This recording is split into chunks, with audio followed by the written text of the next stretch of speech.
Hi, my name is John Sellers. I'm the sponsor of the website, the blog, the Arizona Homeowners Forum, and I wanted to take a chance here to put a bit of context to some of the things that we've been putting on the blog because it may prove a little complicated for people.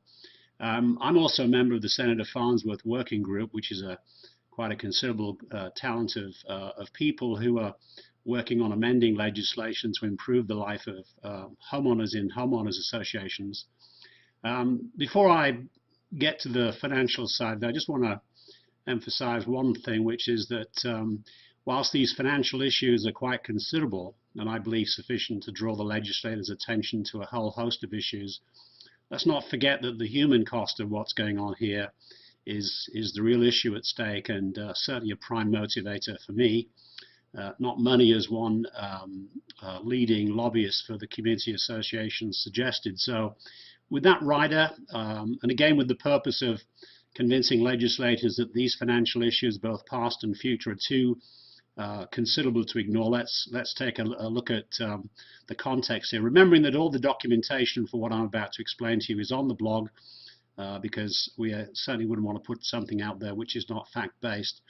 And the issues from a financial standpoint break down into, as I see it, four categories. And most of this is relatively simple for people. This is not credit default swaps or any of the exotic things that caused the financial crisis. And one of them is historical. The costs have already been incurred. And then the three other issues are issues going forward that still present, in my view, considerable risks for homeowners. And in fact, in a worst case scenario, matters worse than that. The first one is the historical context wherein, much in the shadow of the financial crisis in 2008 when people weren't looking, almost $1 billion was lost by the federal taxpayers bailing out two financial institutions in this state in 2008.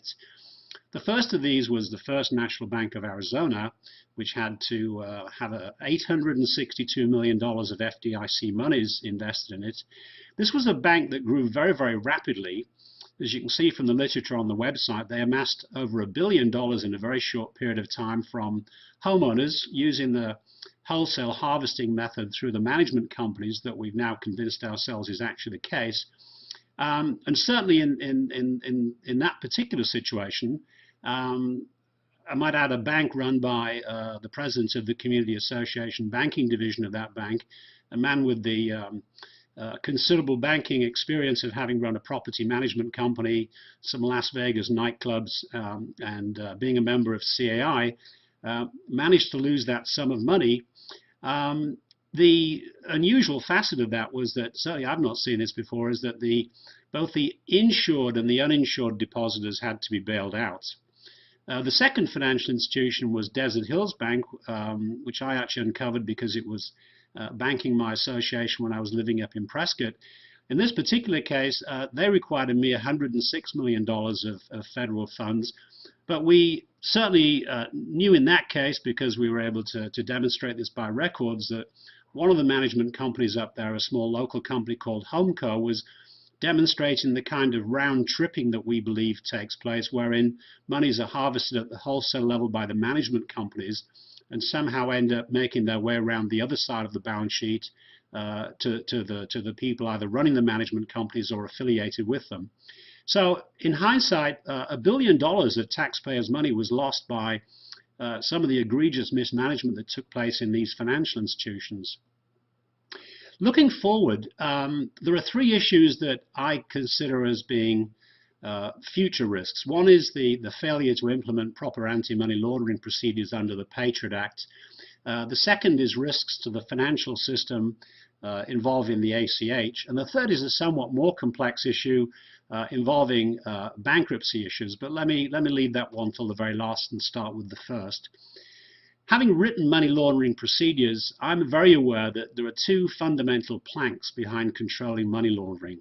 One is the so-called point of entry principle, where everything is pretty much focused around the notion that once you've got a bank account open, then the door is closed and you know it's very difficult to spot from there on out. So the basic act of simple account opening is critical in controlling money laundering. The second element is a fundamental banking principle which shouldn't have needed the Patriot Act to let banks know this was the case. It's called know your client. If you don't know who the client is, how can you know what they're up to and where their money's coming from? Well, what we've discovered by systematically researching some very mundane documents in a number of HOAs with a number of major management companies is that the general practice is to use what's called a master agreement, whereby the management company, and they are the only signers on the accounts, sign a master agreement with the bank, wherein they basically get to shuffle the management of the funds, as it were, from the individual HOAs into their portfolio. And in most cases, the board members don't even know who they bank with, and they're certainly not encouraged to find out. There's no question in my mind that this contravenes not just the spirit but the letter of the Patriot Act, in that they don't know the clients, and the basic account opening procedures are not being complied with. The second aspect, something I also happen to have personal experience of because of having worked in the initial early days of the automated clearinghouse, which is the basis of the direct debit system now, which has grown to be a $27 trillion money movement system which affects all American homeowners, is that the authorities to debit your bank accounts in many cases are being given not to a bank, but are being given to the management companies in their name. The question being, where do those direct debit authorities go to? And we still haven't fully tracked that down.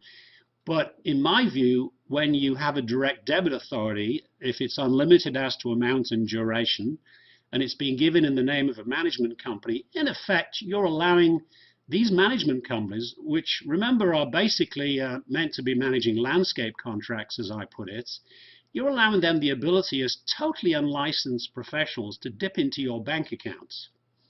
Now, as a banker, we try and deal in worst cases and think of the best, so we always hope for the best. But one of the things that seriously concerns me here is that because of the batch nature of the way the ACH works, which is an inherent part of making money transfers of small amounts relatively cheap, infiltration by, at worst, a terrorist organization could potentially wreak havoc with this daily staple of American lives. The third of the current aspects is a little more complex, but if I try and explain it simply, it may come across, it's a basic tenet of bankruptcy law, which, if you're a banker, you really don't consider yourself to be a banker unless you've had to deal with one, and certainly I have, and it's called the principle of substantive consolidation in bankruptcy. And what it basically means is that if a corporation files bankruptcy, remember, homeowners associations are corporations. They may be non-profits, but they are corporations. But they also have features of partnerships in that I don't know of any other form of corporation where the company can go back and effectively raise money from its shareholders, and certainly you to get out of the responsibility, you would have to sell your home to do that. But in this particular case, if a corporation were to file bankruptcy and it has relationships with other parties that are too close, there is a risk that a judge will simply say, employing effectively the duck principle, these two entities look the same, they act the same, they run by the same people, it's a duck, they're both going to get folded into the same bankruptcy. Well, when you think about the relationship between a homeowners association and its management company, with the typical management contract, that is certainly not an arm's length relationship. The most common feature is that the management company is running all the bank accounts. The management company is named on the insurance of the association. The board members typically don't even know where the bank is. And so when you've got two parties on both sides of the same transaction, in my view, based on what I've seen, there's a considerable risk that a homeowners association going into bankruptcy could well enjoin the management company, or vice versa. If a management company were to go belly up and join into bankruptcy, they might have the creditors of that corporation force the consolidation of not just the management company, but of all the management, all the homeowners association that it manages. Now that could go either way, of course, and it's not been tested as far as we know.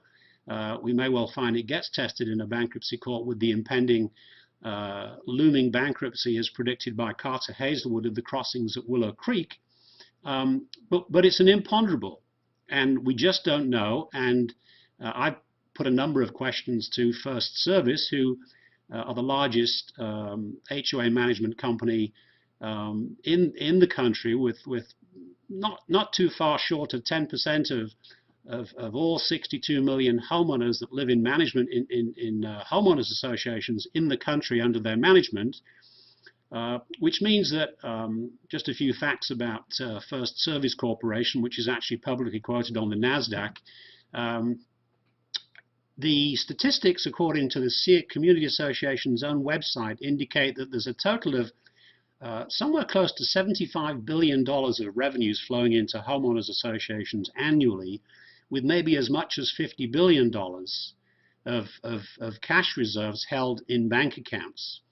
Well, if one takes even 10% of that number, it's not too difficult to imagine that FirstService Corporation may have as much as $5 or $6 billion annually of revenues flowing through its management hands, and maybe as much as $2 to $3 billion of cash that they're in effect controlling, because the board members certainly aren't.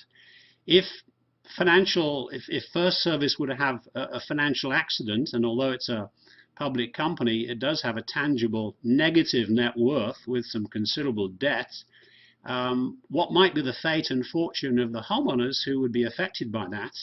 And an even worse case situation, you could be a homeowner that's current on your payments for a mortgage, the management company's disappeared, and under many of the so-called PUD riders, which are part of the boilerplate lurking in your mortgage documents, you might find that your loan is in default simply because the management company's disappeared.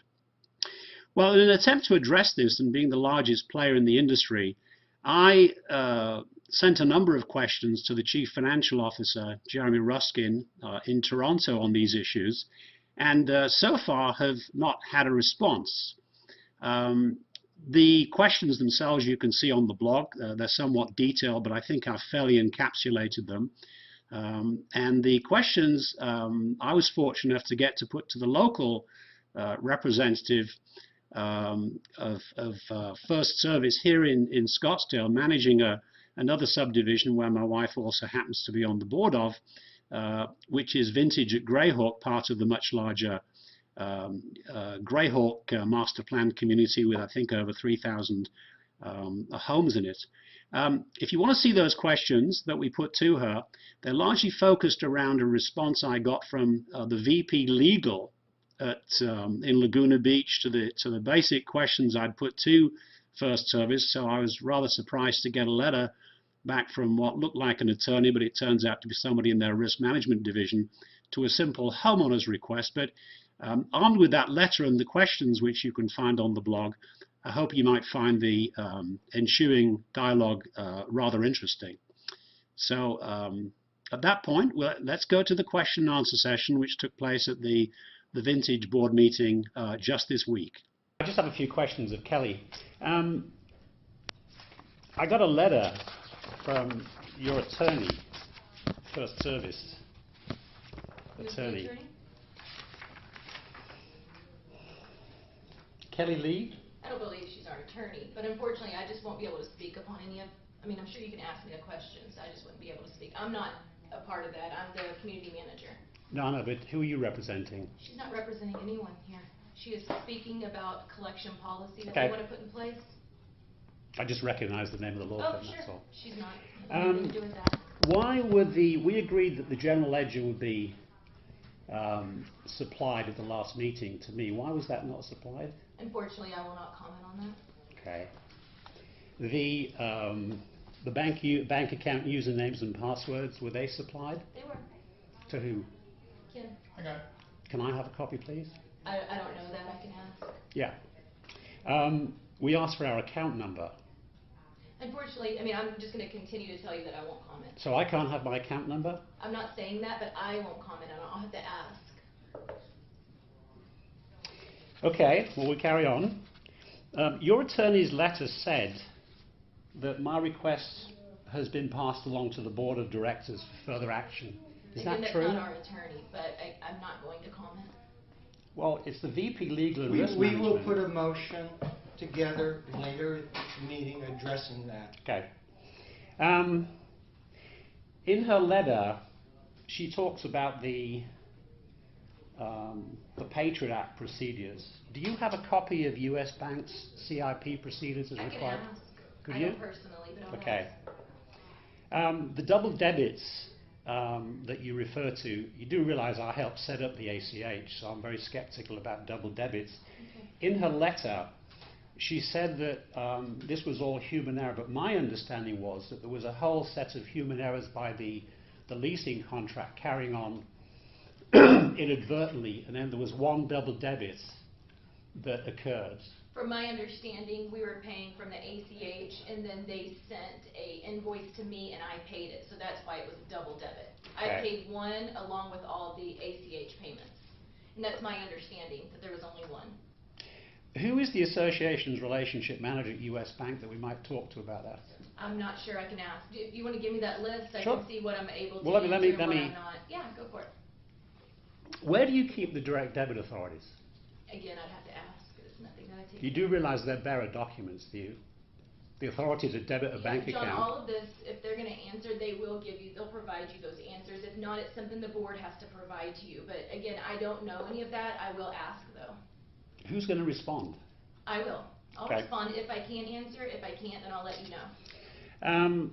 What would happen to those direct debit authorities if you went belly up or disappeared?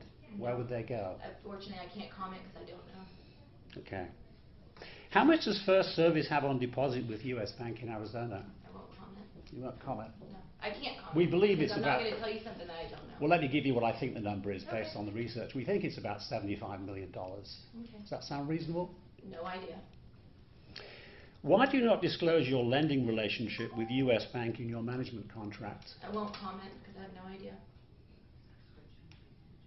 The attorney letter and your information, the attorney letter says deposits are always within FDIC limits. Is that true? I won't comment.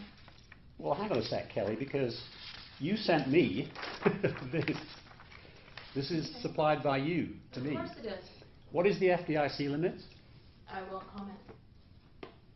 I'm not going to comment on anything, John, if I don't know the correct John, answer. there'll be a I'm not. motion made Okay. at this meeting later addressing I'm not that, going to be held to it. addressing that particular. Okay. Well, I certainly hope that the prior explanation by me and some of the questions and non-answers that came from FirstService don't leave the listeners and the viewers, by the way, which we're approaching 40,000 hits on the blog at the moment, so I'm very grateful that people are taking the time to do that. I hope it didn't leave you too confused. And we haven't covered all the issues. At the moment, I'm still waiting for FirstService to accede to what I consider to be a significant request, which is to allow any board member or homeowners association to access online the bank accounts of their association with a view-only basis. In other words, you can look at your bank account and see where the money is. You can do it from the comfort of your own home. And we know that can be done technically because the Greyhawk Master Plan community has agreed to that. But so far, FirstService have just simply not responded.